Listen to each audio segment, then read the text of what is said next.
WNBA and the Indiana Fever did not want people to know that Caitlin Clark was going to be out for the season. I can tell you, from the very day that they decided to let that go public, everything has dropped off a cliff. The WNBA just hit the panic button and hit it hard. Ratings have nosedived. Ticket sales are in free fall. And the so-called solution? Forcing the Indiana Fever to pack their bags and play in Atlanta. Not because it makes sense, not because fans demanded it, but because Caitlin Clark, the league's golden ticket, its lightning rod, its oxygen tank, is gone for the season. And the WNBA can't survive without her. People were trying to hang on to the possibility this whole time. Look, so many people stayed engaged with the team because they thought the cavalry was coming. She's coming back. We're going to have a fighting chance to win the WNBA championship. The Indiana Fever and the WNBA, they knew this.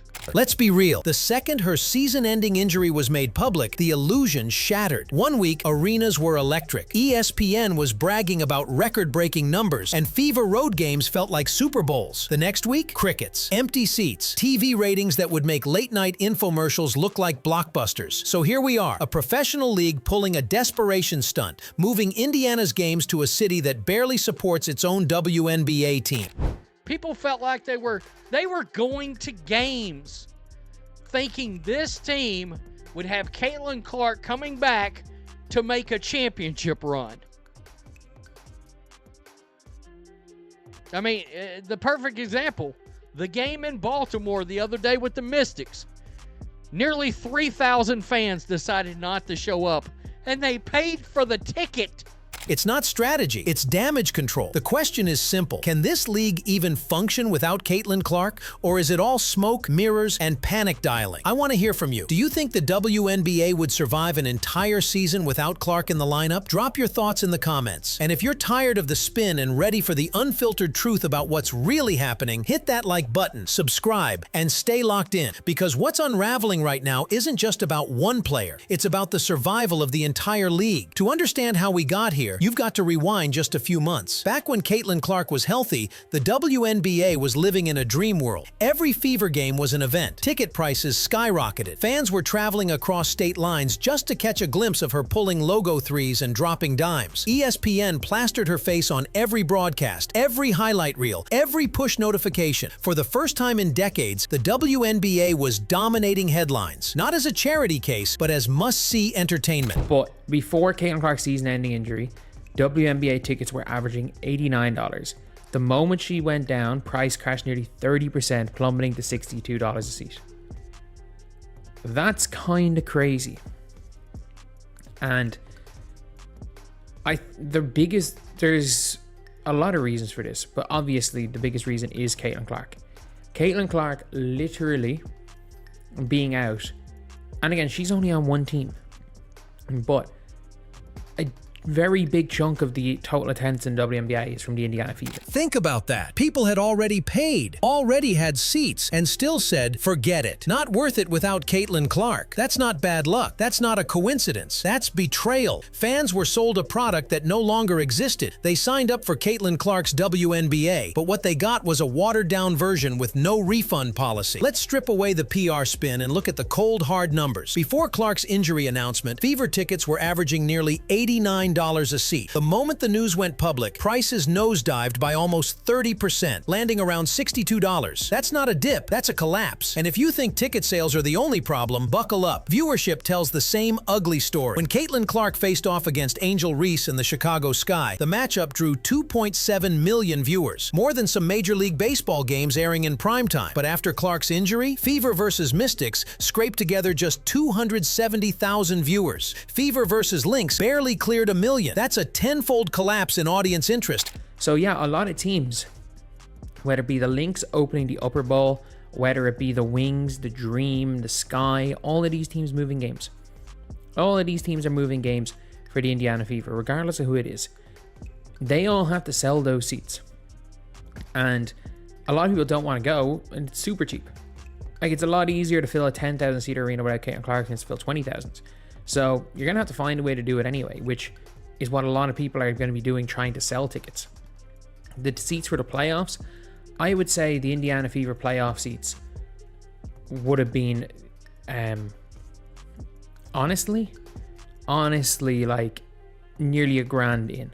I actually think had Caitlin Clark been playing, it would be nearly $1,000 into this game. Gone in a heartbeat. And it's not just Indiana suffering. League-wide, the buzz is evaporating. Those record ratings ESPN keeps parading around, they're Clark's numbers. She was the headline. She was the viral clip machine. She was the reason casuals tuned in. Without her, you're staring at 90,000 to 130,000 viewers for games between so-called contenders. Let me put that in perspective. Some high school state championship games pull more eyes than that. But the real kicker? The league knew this was coming. They just hoped nobody would notice. They banked on the illusion that Clark might come back. They strung along fans with the fantasy of a playoff return, knowing full well it was never happening. And when the news finally broke, the bottom fell out. This wasn't just a stumble, it was a free fall. And now, instead of fixing the root problem, a one-player dependency crisis, the WNBA is scrambling with gimmicks. That's how much I liked Caitlin Clark and had a hope that she would make the WNBA interesting. Again, I don't hate these women, and I knew what I was in for. I knew that, it was a group of angry lesbians, but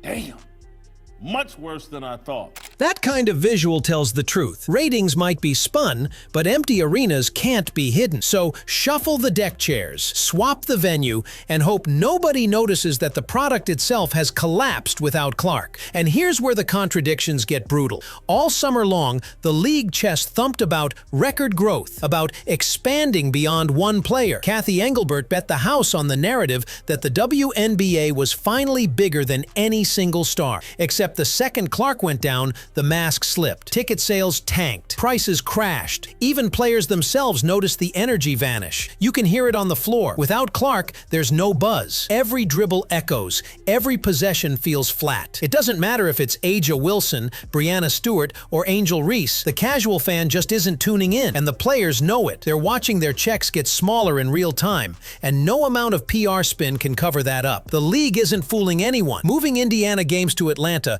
doesn't scream confidence. It screams desperation. Let's talk about the raw economics behind this circus. Because make no mistake, this isn't about basketball. It's about money, survival, and optics. Before Caitlin Clark went down, the Fever were the league's cash cow. Ticket resellers were charging nearly $1,000 for premium seats in what would have been a playoff run. Entire arenas were opening upper bowls just to meet demand. Teams like the Lynx, the Sky, the Wings, they all adjusted their venues because Clark was coming to town. She wasn't just boosting Indiana, she was inflating the entire league's economy. Then the injury news hit, and the market crashed overnight. Playoff ticket projections vaporized. Seats that would have sold for rent money are now cheaper than a family trip to Applebee's. Merch sales slowed. National chatter cooled. ESPN highlight packages got shorter and quieter. And the wild part? The WNBA knew this was the cliff they were driving toward, and they didn't pump the brakes. When you talk about some of the biggest fumbles in the history of sports,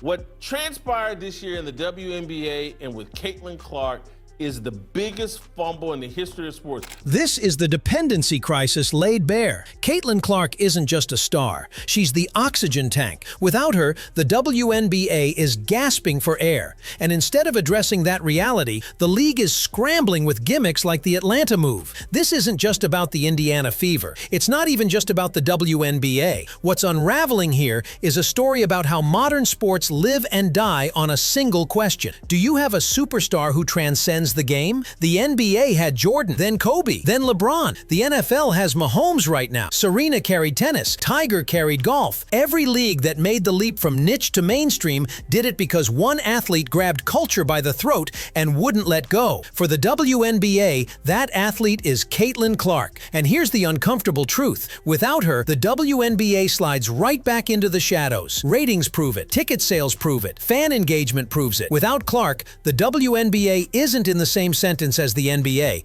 or even the NHL. It's competing with minor league baseball and college volleyball for eyeballs. That's the level we're talking about. Now think about what this means for the players. For years, veterans like Asia Wilson and Breanna Stewart demanded more respect, more coverage, bigger paychecks. The league echoed that call. We're growing, we're thriving, we're here to stay. But when Clark goes down, the mirage disappears. Empty seats don't lie. And it forces an ugly question. If Caitlin Clark is the only reason casual fans tune in, how much leverage do those veterans really have? This also affects the culture outside the hardwood. Sports media loves to preach parity and progress, but Clark's absence exposes a harsh reality. We're not watching the WNBA. We're watching Caitlin Clark's WNBA. And until the league can prove otherwise, its entire identity, future, and financial stability rests on one 22-year-old rookie's shoulders. And that's not just risky, that's dangerous. Caitlin Clark's rookie season has been nothing short of a reality check for the WNBA. Brilliant highs, devastating lows, and a spotlight so bright it burned everything in its path. We've watched her carry the fever on broken ankles, stand up against veterans who tried to bully her out of the league, and spark conversations far beyond the hardwood. And through it all, one thing has become painfully obvious. The WNBA will never be the same. For Clark, the story isn't ending here. It's just beginning. Every stumble,